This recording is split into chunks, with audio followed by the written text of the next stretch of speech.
Hi hello welcome back to Tulasidas maths reasoning channel అండి. So చూడండి, ఇక్కడ మల్టిప్లికేషన్ ఆఫ్ కన్జిక్యూటివ్ నెంబర్ అంటే ఎంబడెంబడే వచ్చే నెంబర్స్ అని కన్జిక్యూటివ్ నెంబర్ అని అంటారండి. ఓకేనా, రైట్. సో ఇక్కడ 11 × 13 అంటే 11 తర్వాత 12 వస్తుంది కదా, 12 తర్వాతనే 13 వస్తుంది కదా సార్, మరి ఎట్లా కన్జిక్యూటివ్ నెంబర్ అయింది అంటే ఇక్కడ ఏంటిదంటే ఇక్కడ ఆడ్ కన్జిక్యూటివ్ నెంబర్ అంటారు. ఆడ్ నెంబర్ ఉంది ఇక్కడ, 11 నుండి 13 ఉంది. సో ఆడ్ కన్జిక్యూటివ్ నెంబర్ ఉంది ఇక్కడ. ఓకేనా, రైట్.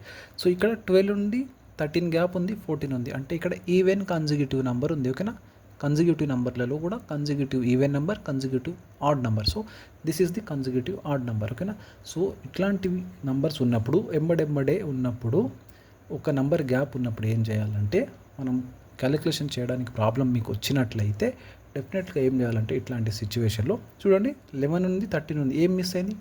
మిడిల్ నెంబర్ ఏంటిది? ఇప్పుడు 11 మిడిల్ నెంబర్ అనేది 12, 11, 12, 13 అయితే ఇలాంటప్పుడు middle number square -1, middle number square -1 అంటే ఏంటిది? మిడిల్ నెంబర్ అంటే ఎంత? 12 స్క్వేర్ -1, 12 స్క్వేర్ ఎంత? 144, -1 ఎంత? 143 ఆన్సర్. ఓకేనా, అదేవిధంగా ఇక్కడ 12 × 14 ఉంది కదా, సో మిడిల్ నెంబర్ ఎంత? 13 కదా, సో 13 స్క్వేర్ -1 చేయాలి. 13 స్క్వేర్ అంటే ఎంత? 169, -1 అంటే ఎంత? 168 ఆన్సర్, రైట్. సో ఇదే విధంగా మీరు నాకు 16 × 18 ఇది చేయండి, 19 × 21 చేసి హోంవర్క్ ఇది చేసి ఆన్సర్ని కామెంట్లో పెట్టండి. అంటే నేను చెప్పేది ఎంతమందికి అర్థమవుతుంది అనే దానికోసమే నేనైతే హోంవర్క్ ఇస్తున్నాను. మీకు అర్థమైతే మాత్రం పెట్టండి. ఓకేనా, రైట్.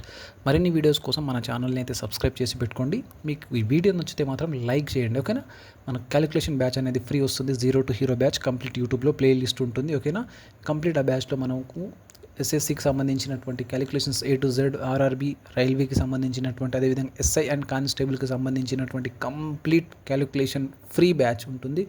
అదేవిధంగా బ్యాంకింగ్ స్టూడెంట్స్కి కంప్లీట్ ఫ్రీ. ఎవరైనా సరే ఆల్ ఇండియాలో ఏ కాంపిటేటివ్ ఎగ్జామ్ రాసినప్పటికీ క్యాలిక్యులేషన్ రావాలి. మనకు క్యాలిక్యులేషన్ రావట్లేదు. స్పెషల్లీ ఎవరైతే నాన్ మ్యాథ్స్ స్టూడెంట్స్ ఉంటారో ఇది యూజ్ చేసుకుంటే మాత్రం మీ లైఫ్లో ఏదో గేమ్ చేంజ్ అవుతున్నట్టు ఫీల్ అవుతారు మీరు. ఓకేనా, రైట్. ఓకేనా, రైట్. సో దీనికి సంబంధించినటువంటి కంప్లీట్ మనం ప్లేలిస్ట్ అయితే పెడతాం. ఇంకా రిలీజ్ అయితే చేయలేదు, కంప్లీట్ సిలబస్ అయితే మీకు పెడతాను. బిఫోర్ వీడియోస్ వచ్చే ముందు కంప్లీట్ సిలబస్ చెప్తాను. ఆ సిలబస్లో ఎన్ని టాపిక్స్ ఉంటాయి, క్యాలిక్యులేషన్స్వే ఎన్నో టాపిక్స్ ఉన్నాయి, మీరు చూస్తేనే మీరే పిక్చర్లు అయిపోతారు. ఓకేనా, సో అందుకని అవన్నీ బిఫోర్ మనం అయితే లాంచ్ చేస్తాం, ఇంకా లాంచ్ చేయలేదు. సో జస్ట్ ఇది రీచ్ కోసం మనం చెప్పే టీచింగ్ ఎంతమందికి అర్థమవుతుంది ఏంది అనే దానికోసమే నేనైతే ఈ వీడియోస్ పెడుతున్నాను. ఓకేనా, సో మనం వీడియోస్ నచ్చితే మీరు అందరూ ఓకే రెడీ అయితే చెప్తేనే మనం లాంచ్ చేస్తాము, లేకపోతే మనం అయితే చేయము. ఓకేనా, కంప్లీట్గా basic calculation plus advance calculation అని 2 మాడ్యూల్గా మనం తీసుకొని ముందుకైతే వెళ్తున్నాం. సో దాంట్లో బేసిక్లో అయితే మన ఎడిషన్, సబ్ట్రాక్షన్, మల్టిప్లికేషన్, డివిజన్స్, దీంట్లో మళ్ళీ అదేవిధంగా ఫ్రాక్షన్లో ఉండేది ఎట్లా, మరి అదేవిధంగా డెసిమల్లో ఉంటే ఎట్లా, స్క్వేర్ రూట్లో డెసిమల్ ఉంటే ఎట్లా, క్యూబ్ రూట్లో డెసిమల్ ఉంటే ఎట్లా, సో అప్రాక్సిమేట్గా ఉంటే ఎట్లా, ఇవన్నీ చాలా ఉంటాయి. ఇవన్నీ సిలబస్ మీకు ఇస్తే మీరు ఆశ్చర్యపోతారు. ఓకేనా, సో అడ్వాన్స్ ఏంటంటే అడ్వాన్స్లో మనకు మల్టిప్లికేషన్ రూల్ అని, డివిజిబిలిటీ రూల్ అని, ఓకేనా, డిజిటల్ సమ్ అని, ఇట్లా యూనిట్ డిజిట్ అని, లాస్ట్ 2 డిజిట్ నుంచి ఆన్సర్.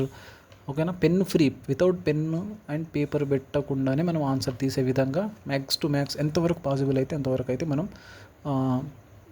క్యాలిక్యులేషన్ అయితే మనం ఇక్కడ నేర్పిస్తాం ఇక్కడ. ఓకేనా, సో అది అన్నట్టు. ఓకేనా, రైట్.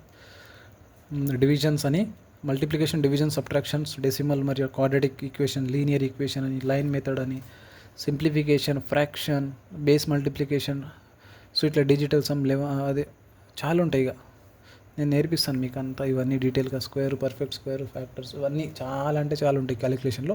ఇవన్నీ ఒక్క 40 days నాది కాదని మీరు నేర్చుకున్నట్లయితే మీ లైఫ్లో గేమ్ చేంజ్ అయినట్టే. మ్యాథమెటిక్స్లో మీరు కంపల్సరీగా ఎక్సెల్ చేసినట్లే. ఓకేనా, రైట్. థ్యాంక్ యూ అండి. నచ్చితేనే సబ్స్క్రైబ్ చేయండి, లేకపోతే మన ఛానల్లో మాత్రం మ్యాథ్స్ అండ్ రీజనింగ్ స్టూడెంట్సే ఉండాలి, వేరే స్టూడెంట్స్ ఉండడానికి వీలు లేదు. ఓకేనా, వేరే స్టూడెంట్స్ వచ్చి సబ్స్క్రైబ్ కూడా చేయొద్దు ప్లీజ్, దయచేసి. ఓకేనా, ఎవరికైతే మ్యాథ్స్ రీజనింగ్ అవసరమో వాళ్ళే ఇక్కడ ఉండాలని నేనైతే అనుకుంటున్నాను. ఓకేనా, నాకు సబ్స్క్రైబ్ చేయకపోయినా పర్వాలేదు, నాకు సబ్స్క్రిప్షన్ కూడా అవసరమే లేదు. ఓకేనా, ఏంటంటే ఒరిజినల్ స్టూడెంట్స్ ఎవరైతే వాళ్ళకి యూజ్ ఉంది మ్యాథమెటిక్స్లో క్యాలిక్యులేషన్ అంటేనే రావాలా, వాళ్ళే ఉండాలని నేనైతే అనుకుంటున్నాను. ఓకేనా, స్పెషల్లీ ఎస్ఎస్సి స్టూడెంట్స్, అదేవిధంగా railway students and banking students and SI constable students వీళ్ళకి ఎక్కువ క్యాలిక్యులేషన్ ప్రాబ్లం వస్తుంది కాబట్టి, ప్లస్ నాన్ మ్యాథ్స్ స్టూడెంట్స్ ఎవరైనా ఉంటే వాళ్ళకి వస్తుంది కాబట్టి వాళ్ళే ఉండాలని నేనైతే అనుకుంటున్నాను. ఓకేనా, రైట్, థ్యాంక్ యూ అండి. నచ్చితే సబ్స్క్రైబ్ చేసి పెట్టుకోండి. ఓకేనా, రైట్, థ్యాంక్ యూ, ఉంటాను, బాయ్.